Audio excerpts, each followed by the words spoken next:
plusieurs sujets importants qui ont rapport avec le sommet.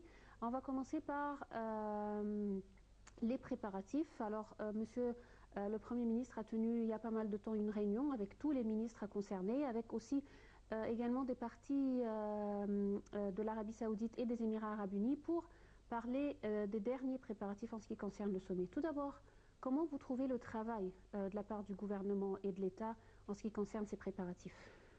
En fait, la politique de l'État à ce propos est très claire et nette, très évidente, parce que même monsieur le chef d'État a dit que ce sommet, c'est une question, si vous voulez, de vie ou de mort pour l'Égypte. Il a dit littéralement, la conférence économique, c'est le bras de l'Égypte, c'est-à-dire son lui, donc on pourrait trouver pas mal de peines et de soucis. Je crois que tout le gouvernement, en fait, a fait une grande mobilisation pour faire réussir ce sommet-là. Je trouve que tous les ministères travaillent en même temps. Mais en fait, je crois que pourquoi pas, on ne fait pas recours, par exemple, il y a aussi d'autres sociétés qui sont tout à fait spécialisées en fait dans ce genre de conférences, parce que comme vous le connaissez très bien, il y a des sociétés qui s'intéressent essentiellement aux conférences. Donc pourquoi pas, on ne recourt pas à cette expertise mondiale. Donc, je crois qu'il y a des sociétés qui travaillent avec le gouvernement pour oui, l'organisation du sommet de Sharm el-Sheikh. ça tombe très bien. Comme ça, on pourrait aussi plus d'organisation parce que, comme vous le connaissez très bien, pour les étrangers, surtout pour les étrangers, pour les hommes d'affaires, étant donné que leur temps c'est très très précieux, donc ce n'est pas en fait admissible la moindre erreur en ce qui concerne l'organisation. Mais je trouve en fait que Monsieur le Premier ministre travaille d'une façon tout à fait organisée, tout à fait ponctuelle. Lui, il fait des efforts qui dépassent même, par exemple, la capacité humaine de quelqu'un qui est normal. Donc, je crois que l'État accorde une attention particulière aux préparatifs, parce que les préparatifs, l'accueil, la réception et tout cela, par exemple, les hôtels, les moyens de transport, toutes les facilités qui seront accordées par l'État, elles vont donner une impression tout à fait accueillante et tout à fait enthousiasmée, en fait, enthousiaste pour les hommes d'affaires, pour connaître avant tout qu'il s'agit d'un pays développé, d'un pays qui a tous les moyens à la mondiale, si vous voulez.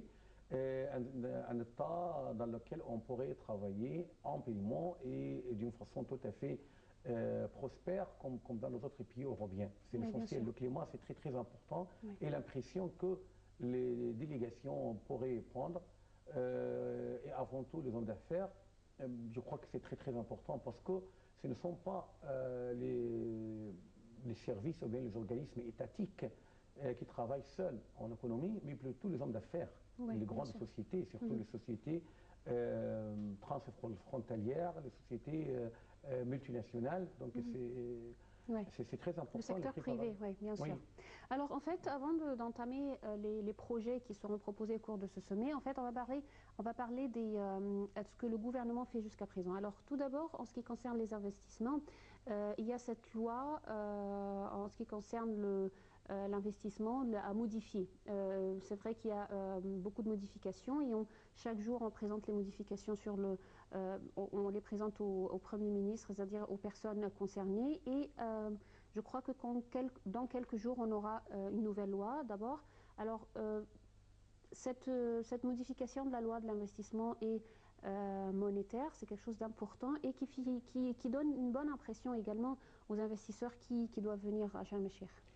En fait, l'amendement de la loi, c'était une urgence, en fait, parce que lorsqu'on met pied en Égypte, par exemple, pour ancrer n'importe quelle, ou installer n'importe quelle entreprise, on trouvait plusieurs problèmes d'ordre bureaucratique, d'ordre, par exemple, contradictoire entre plusieurs services de l'État.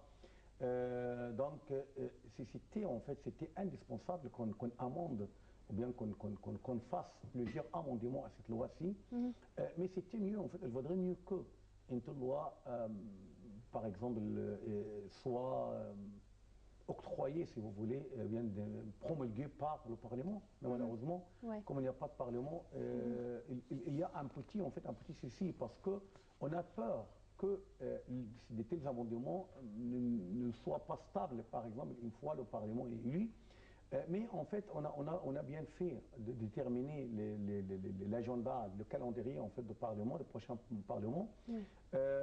En fait, par exemple, en France, vous pouvez trouver une loi d'investissement très très stable, aux États-Unis également, et même dans les pays qui à faire leur renaissance, comme la Malaisie, l'Indonésie, tout cela.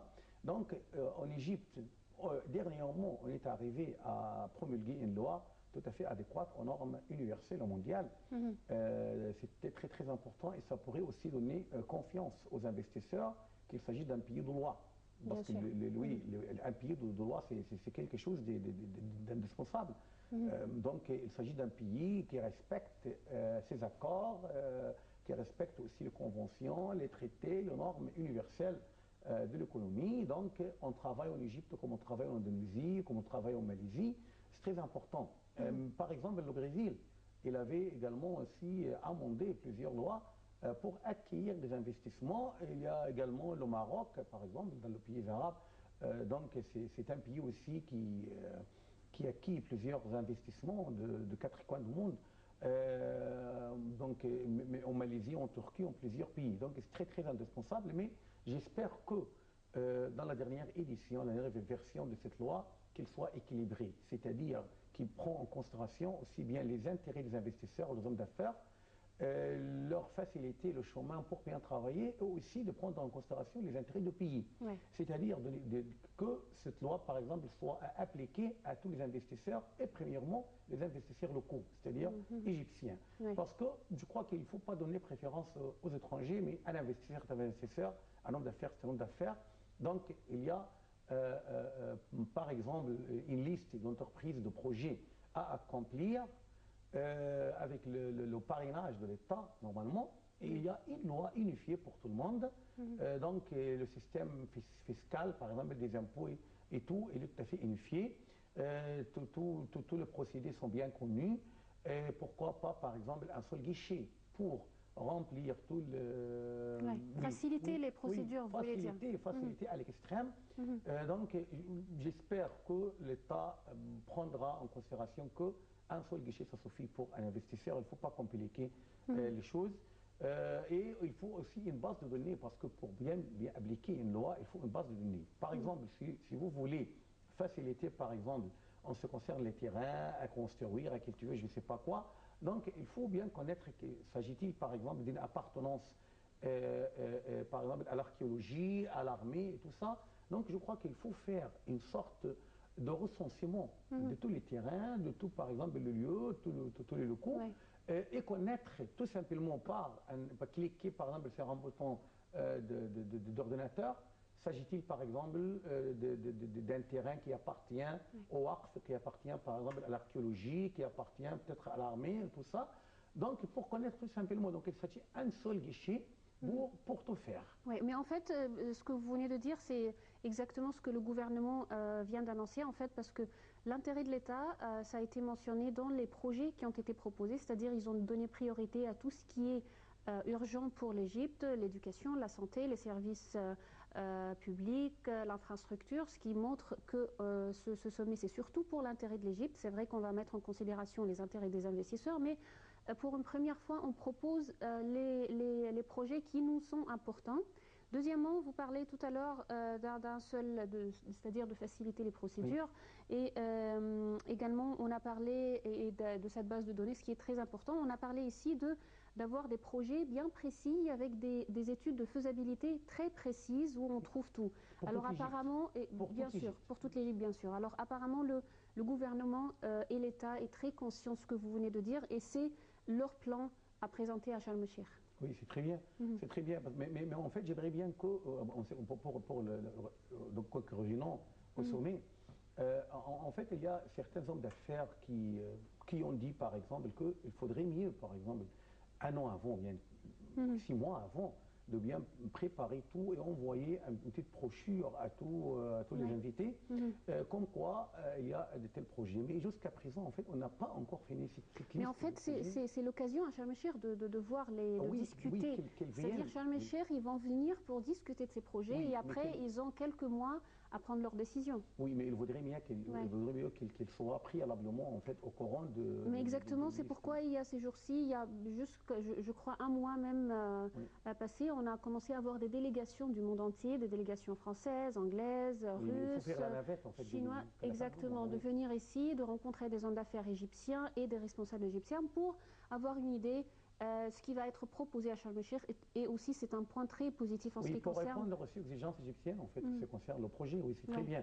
Oui, parce que j'ai entendu dire qu'il y a plusieurs délégations qui sont venues ici, délégations italiennes, grecques, délégations françaises, anglaises et tout. Donc, je crois qu'il y a une attention particulière destinée à ce sommet-là, parce qu'en en fait, en Égypte, il y a quand même des opportunités d'investissement énormes, oui, qui ne se trouvent pas dans d'autres pays. Je vous donne par exemple cette grande démographie, c'est-à-dire si vous voulez faire une entreprise,